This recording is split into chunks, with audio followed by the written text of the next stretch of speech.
How to fix why you can't send friend requests on Facebook. Hello guys, this is Atticus and welcome back to App Hacks.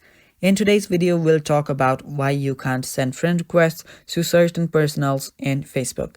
So let us begin. First, open up your Facebook and let us, begin with an example. So first, let me just search a big personality, and when I go to his profile, there is no option to send friend requests. So the reason here is that this person is, a big personality and this is just a page. So you cannot send a friend request. The other reason might be because you have blocked someone. So just go to your settings on your Facebook, scroll down, and after you scroll down for a bit, you will see your blocked accounts. You will see blocking under audience and visibility. Tap on blocking and here you will see your blocked list. Now, if you have blocked someone, you cannot send friend requests to them.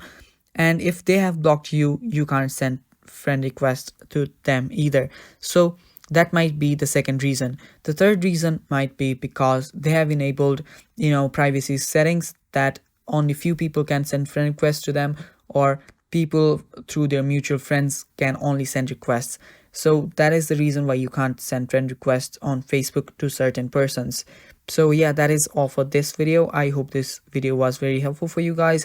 If it was, leave a like down below and stay tuned for more.